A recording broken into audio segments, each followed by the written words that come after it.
ఓ పెళ్లి పత్రిక 26 ఏళ్ల క్రితం నాటి హత్య కేసు నిందితుని పట్టించింది. పెళ్లి పత్రిక ఆధారంగా శ్రీ సత్యసాయి జిల్లా పోలీసులు నిందితుని పట్టుకున్నారు.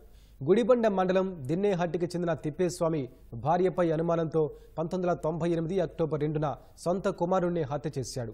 దసరా పూజ చేయాలని చెప్పి భార్యతో పాటు 6 నెలల కుమారుణ్ణి ఆలయానికి తీసుకెళ్లాడు. భార్య ప్రదక్షిణలు చేస్తుండగా చిన్న కుమారుడు శివలింగయ్యను తోటలోకి తీసుకెళ్లి గొంతు నులిమి చంపేసి గోతిలో పూడ్చి పరారయ్యాడు.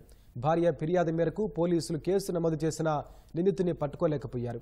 అపరిష్కృత కేసులపై పోలీసులు ఇటీవల దృష్టి సారించడంతో ఈ కేసు మళ్లీ వెలుగులోకి వచ్చింది. తిప్పేస్వామి కర్ణాటక వెళ్లి కృష్ణగౌడ్గా పేరు మార్చుకుని హసన్ జిల్లా న్యామనహల్లిలో వేరే మహిళని వివాహం చేసుకున్నాడు. వీరికి 2 కుమార్తెలు ఉండగా వారిలో ఓ కుమార్తెకు వివాహం కుదిరింది. పెళ్లి పత్రికను దిన్నేహట్టిలో ఉండే స్నేహితుడు నాగరాజుకు పంపాడు. విషయం తెలుసుకున్న పోలీసులు నాగరాజు ఇంట్లో తనిఖీలు చేసి పెళ్లి పత్రిక ఆధారంగా తిప్పేస్వామిని అరెస్టు చేశారు. కేసు మిస్టరీని ఛేదించిన పోలీసులను ఎస్పీ రత్న అభినందించి అవార్డులు అందించారు.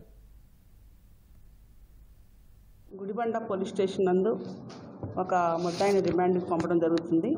ఇది 1998 అక్టోబర్ 2వ తారీఖున జరిగినటువంటి ఒక మర్డర్ కేసు అన్నమాట. ఇది 6 months బాయ్ని స్వయంగా తన ఫాదరే చంపడం జరిగింది. ప్లస్ అక్కడే బరియల్ కూడా చేయడం జరిగింది. ఆ తర్వాత అక్కడి నుంచి అతను ఎస్కేప్ అవడం జరిగింది.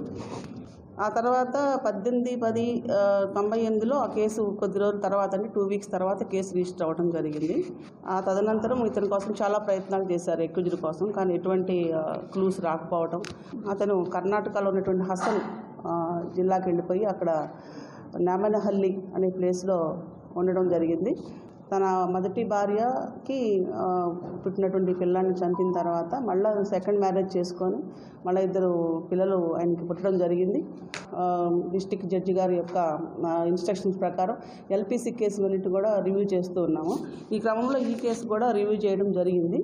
దానిలో రీసెంట్గా ఎస్ఐ గారు ఆ విలేజ్కి నైట్ హాల్ట్కి వెళ్ళడం జరిగింది. అక్కడ కొంత సమాచారం, ఈ కేసు గురించిన సమాచారం కొంత సేకరించడం జరిగింది. ఎందుకంటే ఈ ముద్దాయి తన 2వ కూతురికి మ్యారేజ్ రీసెంట్గా చేశారని, ఆ మ్యారేజ్కి ఆయనకి ఉన్నటువంటి ఫ్రెండ్ ఆ ఊర్లో ఉన్నారు.